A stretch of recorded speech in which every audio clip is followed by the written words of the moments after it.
kemudian menyela-nyela rambutnya, diratakan dengan tangannya. Jadi tidak langsung menyiram air, Pak ya. Tidak langsung menyiram air, Ibu ya.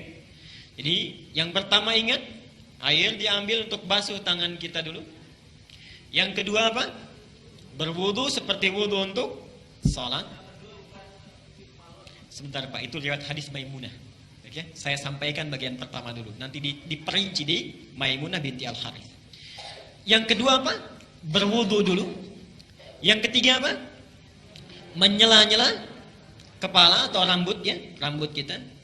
Yang keempat, kemudian mengambil air, membasuh, menyiramkan di kepala keseluruhan.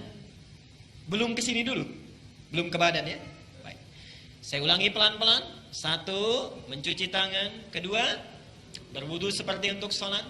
Ketiga, menyela-nyela rambut, meratakan keseluruhan. Keempat, menyiram rambut keseluruhan di kepala. Setelah itu, baru disiramkan secara keseluruhan. Jelas sampai sini? Disiramkan secara keseluruhan menggunakan sabun dan seterusnya. Ini gambaran hadis yang pertama yang umum sifatnya. Oke? Baik. Coba kita lihat.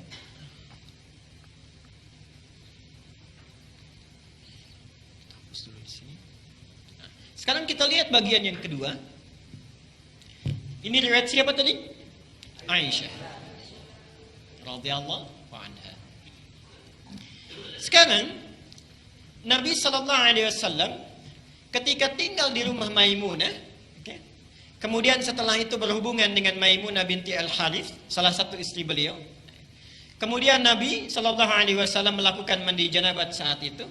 Hadisnya diriwayatkan oleh Maimunah dari Abdullah bin Abbas. Abdullah bin Abbas di Al-Bukhari nomor hadis 265. Perhatikan. Sebentar, saya menyimpang dulu pelan-pelan.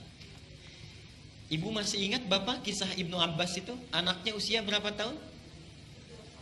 Baik. Silakan cek pertemuan kita yang lalu, hadis Abu Daud nomor hadis 1365 itu ya.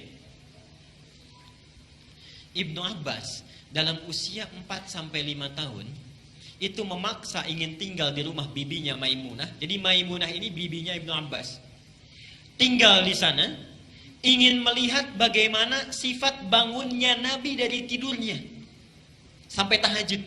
Saya pernah terangkan ini ya. Ibnu Abbas memperhatikan itu, berdiri di depan kamar Nabi, diperhatikan bagaimana kira-kira Nabi bangun tidurnya.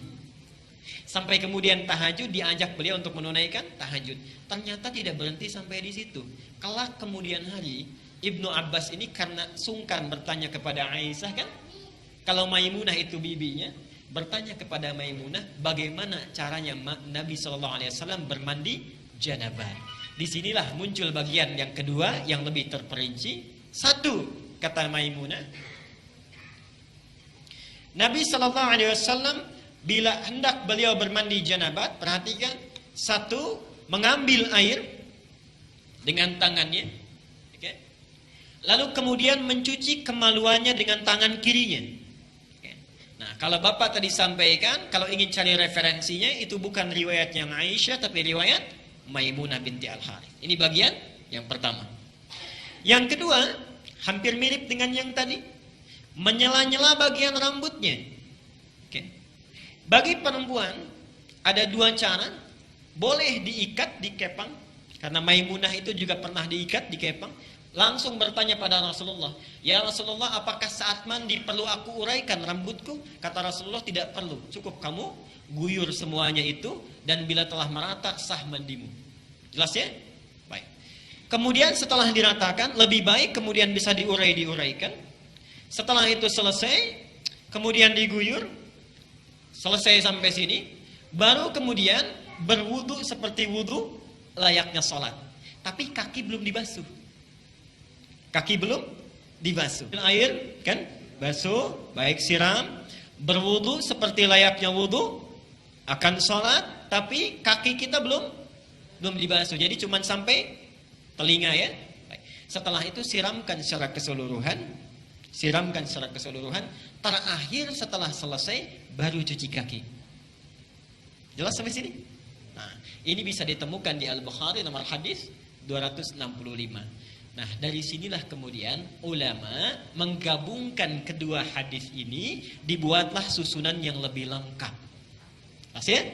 Baik, jadi dari yang pertama kalau kita gabungkan dua hadis ini, pertama mengambil air, cuci tangan dulu, riwayat Aisyahnya. Setelah tangan dicuci kemudian mencuci kemaluan. Setelah itu selesai, ada yang terlewat tadi, kalau di zaman Nabi setelah mencuci kemaluan dibasuh dengan air, lalu Nabi menepuk-tepukan ke tanah atau ke tembok. Ya. Itu maksudnya menghilangkan barangkali sebagian kuman-kuman yang masih menempel. Sifat tanah kan bisa menghilangkan karena dulu belum ada sabun seperti sekarang. Kalau bapak ingin ikut, ibu ingin ikut sunnah Nabi, ikuti dengan cara yang cerdas.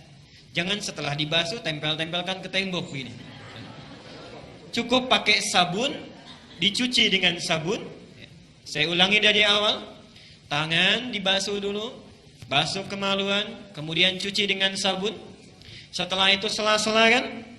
Baik ya, sela-sela, basuh kepala keseluruhan, berwudu seperti layaknya untuk sholat sampai kakinya. Satukan, sampai kakinya. Baru setelah itu dibasuh secara keseluruhan, mandi dengan rapi. Kalau sudah dilakukan tidak perlu wudu lagi.